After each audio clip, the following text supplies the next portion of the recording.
Hi everyone, this is Jen with Math Genius, and today we're going to be going over the informal definition of a limit and some simple examples as well.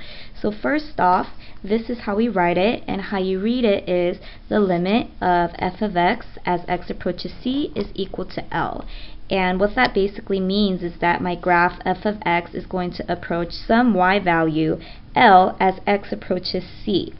But in order for that limit to exist, we also need to have that the limit as x approaches c from the right hand side of c of f of x is equal to L, and we also need that the limit of f of x as x approaches c from the left hand side is also equal to that same number L. Then we can conclude that this is true. Okay, so our first example that we're going to do is going to be f of x is equal to x squared as x approaches 0. So first I'm going to draw my graph so that I get a good idea of what I'm trying to do. And so we want to find the limit as x approaches 0 of my graph x squared.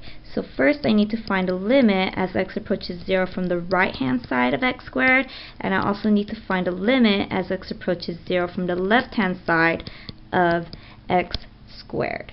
So first, if I see my graph and I try to approach x from the right hand side, I'm just going to follow along my graph, and I see that as x approaches 0, my y values get closer and closer to 0.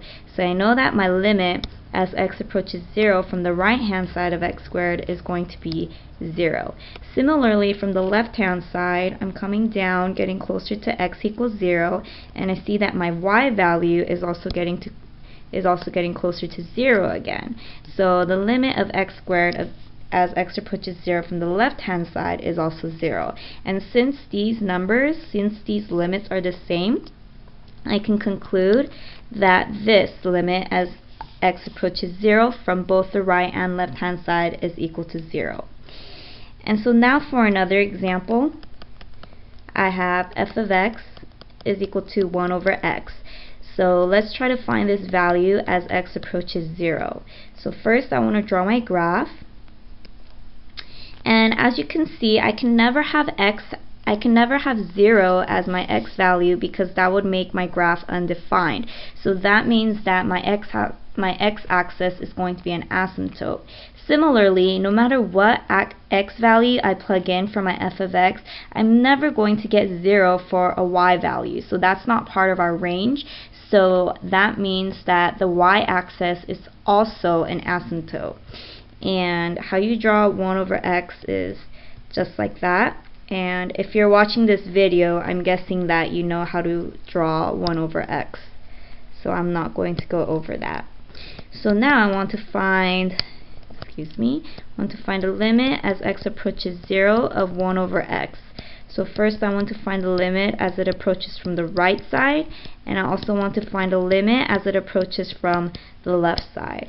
So first off, if I start from a larger x value and I get closer and closer to x equals 0, as I follow the graph, my y values are going to get larger and larger and larger.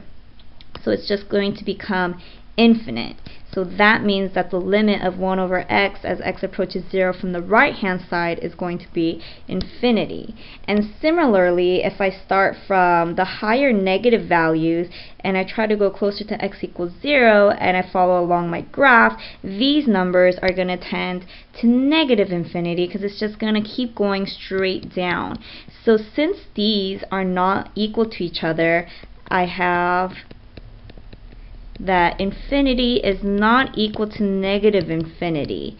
So that means that my limit as x approaches 0 of 1 over x does not exist, because the limit from the right hand side and from the left hand side do not equal each other.